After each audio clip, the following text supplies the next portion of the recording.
Hi everybody, Patrick here from Engineering Shock Electronics, engineeringshock.com. This is Project 18 for the Arduino Epoch Learning Center.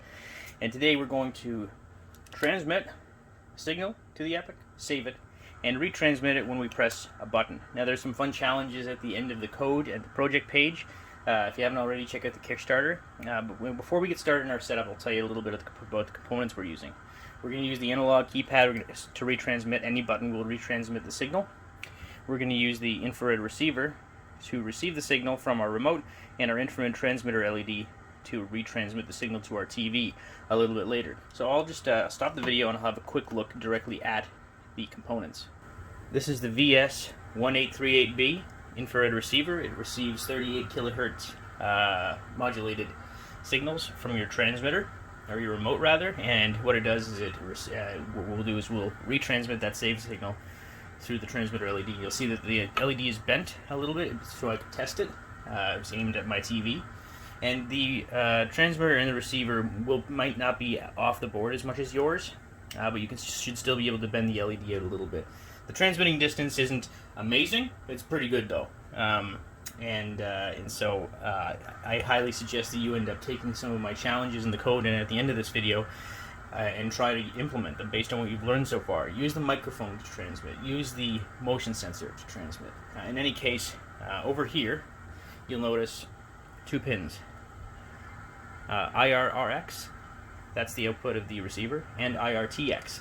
We are going to connect IRRX to pin 2, GPIO pin 2 of chip A, and we're going to connect IRTX transmitter to GPIO pin 3 on chip A. We'll connect the ADCK pin, the analog keypad pin, to the analog pin 5 on chip A. I apologize for the background humming. My baby monitor is on. Before we get started, I wanted to show you the infrared receiver output.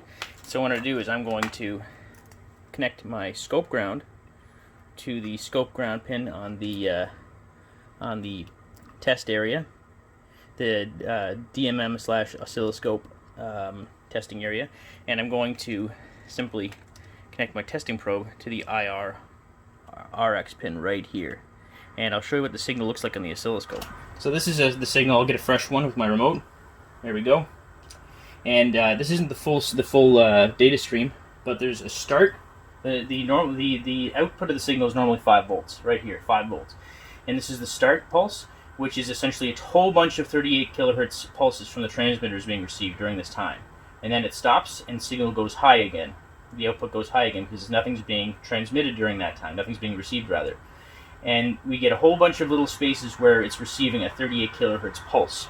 Now this is going to make a little bit more sense when we actually look at when we're transmitting, because we'll actually see the transmitter is actually sending a 38 kilohertz signal. This is just going high or low depending on whether the signal is available. So if you want to learn more about the infrared, there's so many different infrared protocols. This receiver will work with 38 kilohertz remotes. Not all of them are 38 kilohertz, but many common TV remotes are.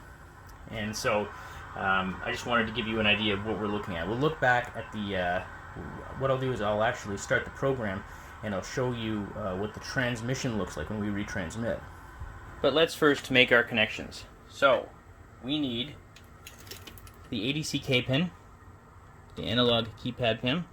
That'll go to analog pin 5, A5 on chip A. We'll connect IRRX to GPIO pin 2. And we'll connect IRTX to GPIO pin 3. Next, we want to make sure the LCD is on, so you want to make sure all of the quick connects here are turned to the on position, and that LCD P for LCD power is turned to the left to the on position. These quick connects connect GPIO pins 4 through 9 to chip A, so that you don't have to create a whole bunch of flying wires. You can connect them to different wires if you want to use this header right here, but this quick connect is great. It helps you use the LCD with chip A relatively easily. So now what we can do is we can power up. So as soon as I apply power, awaiting IR code. So now I'll use the power button or any other button, and I can do it at a far away enough distance for the receiver. I'll program in 3, 2, 1. Signal received. So at this point, whenever I press any button on the keypad, it will retransmit the signal once on the transmitter LED. So I'll give you an example and show you this with my TV in just a minute. But first of all, let me just show you the retransmission, what the retransmission of our signal looks like on the oscilloscope. You see the difference? Do you remember that startup? So essentially, when we looked at the IR output, the IR receiver, it started at 5 volts and then went low during that startup bit. That's a 38 kilohertz pulse, meaning that this pulse is essentially a 38,000 pulse per minute signal. And when it stops, the IR output goes back, or the IR receiver output goes back high, and then low, and then high, and then low, and then high. So they work very differently from one another, but you can see the pattern.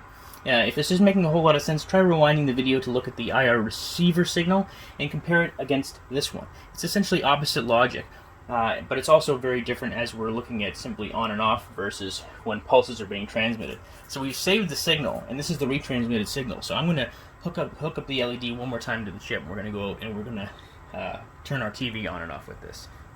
Pardon the poor lighting in here. I got my Epoch sitting on my dehumidifier. There's my TV. Now your Epoch might not have as long of an IR sensor off the top of the board than I do, but you just need to bend it out a little bit so it faces the screen. Distance isn't fantastic, but what I've got right here is my power supply. So I'll power it up. Now when I use the infrared remote, my TV remote to turn this on, it might actually turn on the TV. So I'm going to use the power button right here to program it. So it's programmed. Now it's waiting for me to press a button.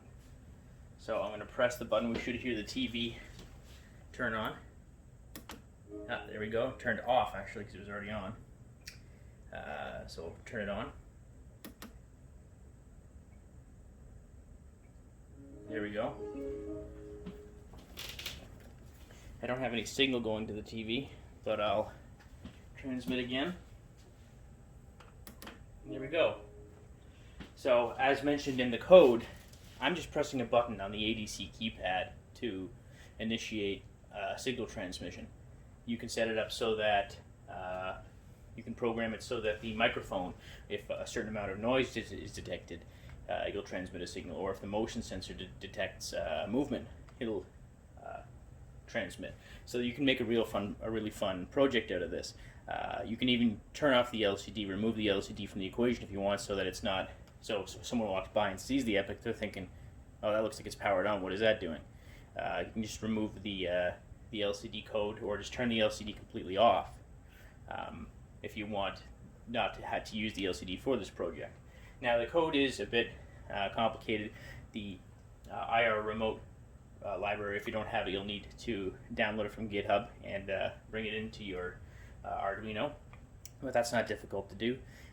But again, the code is a little bit more complicated because of the architecture of the IR remote library. So if you don't fully understand everything, don't worry too much about it. Play around with the software. Maybe try to use the PIR sensor or use the microphone. Say if the microphone output is more than 200 or 300, so like a relatively loud clap or a yell or like a squeal, whatever. Transmit. That's a good way to learn how to bring those elements into your project. So I'll transmit one more time and I'll end this video. Did I get it? I did. Thanks for watching, everyone. I hope you have a great weekend, and thanks for your support. Check out the Kickstarter link below.